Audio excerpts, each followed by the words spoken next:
वैसे तो त्योहार शुरू हो चुके हैं, तो त्योहारों में सबसे महत्वपूर्ण भाई बहन का त्योहार आने वाला है, वो है हमारा रक्षाबंधन। रक्षाबंधन में हर भाई को बहन का इंतज़ार रहता है, बहन को भाई का इंतज़ार रहता है कि कब वो मेरा भाई हमसे राखी बंधवाएगा। और इसी बार रक्षाबंधन में छोटे छोटे भाई बहनों में नोक झोंक भी होती है कि हाँ, कि मैं हूँ राखी नहीं बांधूंगी और मैं तेरी शक्ल कभी नहीं देखूंगा।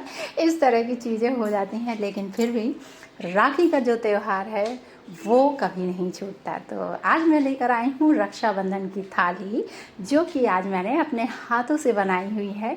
तो यहाँ पे मैंने स्टील की थाली में एक कपड़ा यूज़ किया है, उसको ब्रोकन का है। और यहाँ पे मैंने कुछ मिरर यूज़ किए हैं, क्योंकि मेरे पास सिर्फ सर्कल वाले ही मिरर थे, तो मेरे पास और कोई ऑप्शन नहीं था। अगर आप ऑप्शन में डालना चाहते हैं तो किसी भी शेप का आप मिरर ले सकते हैं।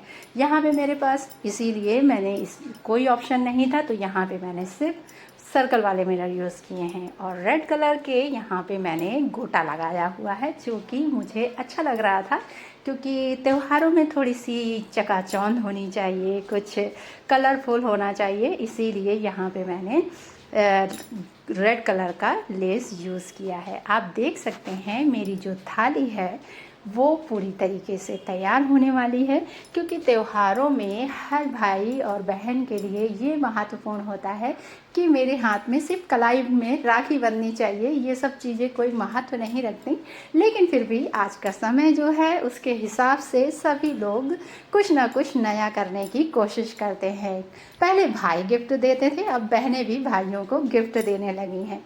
तो देखते हैं आपके फेस्टिवल में कौन किसको किस तरह की भेंट देता है, किस तरह का त्यौहार में गिफ्ट मिलता है।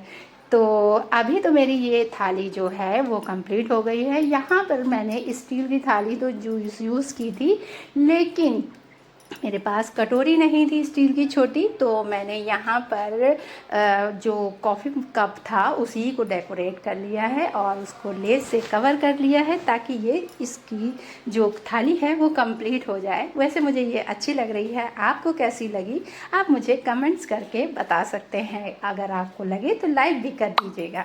अब यहाँ पर आ जाते हैं हम लोग कुछ वेस्ट मटेरियल जो पड़े हों आपके पास, पेपर हो, मैगज़ीन हो, किसी भी तरीके के, अरे पुराने पेपर कोई भी पड़े होंगे, नहीं तो पुरानी नोटबुक मम्मा से मांग लीजिए, आपको वो मिल जाएगी। क्योंकि इधर उधर रद्दी में बेचने की ज़रूरत नहीं है, क्योंकि बेचना कोई किसी चीज़ का उदाहरण नहीं है। लेकिन अगर आप उसी चीज़ को यूज़ करके कुछ नई चीज़ें बना लेते हैं तो वो चीज़ ज़्यादा अच्छी होती है। जैसे कि यहाँ पे मैंने सारे जो रद्दी पेपर्स थे उनका एक बढ़िया सी स्टिक बना ली है। ये पुरानी कॉपी से मैंने बनाया हुआ है, नोटबुक जो रखी हुई थी मेरे पास, उसी से मैंने सारे पेंसिल से रोल करके बना लिए हैं। अब यहाँ पे मैंने कार्डबोर्ड यूज़ किया है। तो कार्डबोर्ड मैंने इसलिए यूज़ किया है, जो नीचे का है हिस्सा उसको मुझे इसी कार्डबोर्ड से कवर करना होगा, क्योंकि इसके नीचे की ओर जो लेयर लगेगी वो मजबूती होनी चाहिए, ताकि जो भी सामान रखें वो गिरे ना। इसलिए यहाँ पे मैंने कार्डबोर्ड को 3 लेयर में लगा दिया है, ताकि ये थिक और मजबूत हो जाए। और फिर मैंने जो पुराना पेपर था उससे जो भी स्टिक्स बनाई थी, सारी स्टिक बहुत सारी बनाई थी। आपको जो कार्डबोर्ड काटा है उसी के मार्जिन के हिसाब से ही स्टिक पे पेपर लगाना है, ताकि किसी भी पेपर की कमी ना पड़े। क्योंकि जितना बड़ा आपका कार्डबोर्ड होगा, जितना आप उसका नीचे का बेस तैयार करेंगी, उसी के हिसाब से ही आपको मार्जिन लेकर चलना है। यहाँ पे मैंने सारी स्टिक्स को पेपर पे ग्लू से चिपका के अच्छे से लगा दिया है। यहाँ पे इसको सूखना बहुत ज़रूरी है, जब ये सूख जाएगी तभी आप इसको उठा के लगाइएगा। लेकिन यहाँ पे मुझे वीडियो कंप्लीट करना था, क्योंकि ज़्यादा देर वेट करूँगी तो और टाइम वेस्ट होगा, इसलिए यहाँ पे मैंने अभी से ही लगा ली। इसलिए थोड़ा सा इसके अंदर लचीलापन आ गया है, और जब ये सूखेगी तो ये थिक हो जाएगी। यहाँ पे मैंने पिंक कलर का यूज़ किया है, क्योंकि ऐसे प्लेन पेपर अच्छा नहीं लग रहा था। अगर आपको लगे कि आपको बहुत अच्छा बनाना है, तो इस तरह की चीज़ें बनानी है, तो चार्ट पेपर ले लीजिए कलर्ड वाले, आपको अपने मन मुताबिक यूज़ करना है। यहाँ पे मैंने रद्दी पेपर का ही यूज़ किया है जो कि पुराने पड़े थे। आप देख सकते हैं कितना बढ़िया ये वेस्ट मटेरियल से तैयार मेरा क्राफ्ट तैयार हो गया है। अगर अच्छा लगे तो लाइक ज़रूर करते जाइएगा, अगर नहीं अच्छा लगे तो कमेंट्स कर दीजिएगा। अब नेक्स्ट जो क्राफ्ट बनने वाला है वो भी वेस्ट मटेरियल से बनेगा। हाँ, वही पुरानी जो कॉपियाँ अपनी पड़ी हुई हैं, आपके पास नहीं है? अरे मम्मा से पूछिए, बहुत सारी रखी होंगी। नहीं है, न्यूज़पेपर तो होगा जिसे आप कबाड़ वाले को बेचने जा रहे होंगे। तो कबाड़ी को बेचने से अच्छा है कुछ अच्छी चीज़ें ही अपने घर में बना के रख लेते हैं। तो यहाँ पे अब मैं बनाने जा रही हूँ रद्दी पेपर से दूसरा ऑर्गेनाइज़र, जो कि बहुत छोटा है। यहाँ पे आप अगर अपना ऑर्गेनाइज़र बनाएंगे तो फिर मम्मी को ज्वेलरी रखने में काम आ सकती है।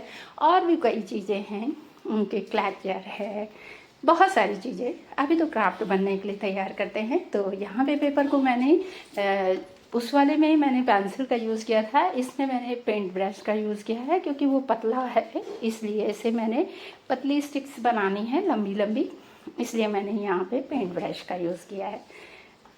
अब आप देख सकते हैं जितने भी मैंने स्टिक्स बनाई थी उसको हाथ से दबाकर पतली सी खींच लेनी है और फिर इसको रोल करने जाना है। रोल करना है यानी कि इसकी जो है हमें ऊपर का लिड यानी ढक्कन बनाना है। तो ढक्कन बनाने के लिए हम लोगों को जो पेपर हम लोगों ने यूज़ किया है उसमें लिड नहीं, जो क्राफ्ट बनाने जा रही हूँ उसमें ढक्कन नहीं है यानी कि लिड नहीं है। इस वजह से हम लोगों ने पेपर का यूज़ किया है ताकि ये खूब मजबूत हो, थिक हो। इससे ये रहेगा कि ये काफ़ी मजबूती से उसके ऊपर रखा रहेगा, तो ये कमज़ोर नहीं पड़ेगा। अब ये मेरे पास लेस का कटा हुआ निकला हुआ सर्कल पड़ा था, तो उसी से मैं ये ऑर्गेनाइज़र बना रही हूँ। आप देख सकते हैं पीछे का हिस्सा जो है वो मैंने कार्डबोर्ड से ढक दिया है। अब ऊपर के हिस्से के लिए हम लोगों को एक चूड़ीदार बनाना है ताकि इसका अंदर का हिस्सा आराम से बंद हो सके। अब जो मैंने सर्कल लिया था उसके ऊपर मैंने 3 लेयर्स में कार्डबोर्ड लगाया है ताकि ये थोड़ा सा उभरा हुआ अच्छा लगे, क्योंकि प्लेन मुझे नहीं बनाना है, थोड़ा सा अच्छा बनाने के लिए। और मेरे पास यहाँ पर ऊन तो आप लोगों ने सुना होगा। अरे सर्दियों में बहुत सारे स्वेटर पहने होंगे, अगर पुराने हैं तो पुराने भी ऊन का यूज़ कर सकते हैं, नहीं है पुराने तो नए खरीद लीजिए, नए नहीं हैं तो इसी तरीके से पेपर का यूज़ करके आप बना सकते हैं। यहाँ पे मैंने नए ऊन का यूज़ किया है क्योंकि मेरे पास पुरानी ऊन नहीं पड़ी थी और मैं क्राफ्ट करती रहती हूँ, तो इसलिए मेरे पास बहुत सारी ऐसी चीज़ें हैं जो पड़ी रहती हैं, उन्हीं चीज़ों का मैं यूज़ करके काम करती रहती हूँ। अब आप देख सकते हैं ये जो मैंने सर्कल था वो पूरा कवर कर लिया है ऊन से, और जो लिड बनाया था यानी ढक्कन उसको मैंने कलर कर दिया है। यहाँ पे मैंने लाइट पर्पल कलर यूज़ किया है, आप जो मर्जी आए उसी तरीके का कलर यूज़ कर सकते हैं। देख सकते हैं यहाँ पे मैंने एक लेस ली है, वो भी पर्पल कलर की ली है क्योंकि जो लिड था उसी के अकॉर्डिंग ही मुझे लेना था। आप अपने मन मुताबिक उसका कलर कर सकते हैं और यूज़ कर सकते हैं। अब ये पूरा कंप्लीट होके तैयार हो गया है और आप इसमें लेस का ही यूज़ कर सकते हैं, अगर लेस नहीं है तो पुराने कपड़े का भी यूज़ कर सकते हैं, मम्मी से मांग लीजिए। अब मेरा ये ऑर्गेनाइज़र रेडी हो गया है, तो इसमें देखिए मैंने ज्वेलरी रखी है। अगर आपको अपनी मम्मी को गिफ्ट देना है, पैसे नहीं हैं, तो इसी तरीके के ऑर्गेनाइज़र बना के अपनी मम्मी को, बहन को, किसी को भी गिफ्ट कर सकते हैं। कितना बढ़िया ये तैयार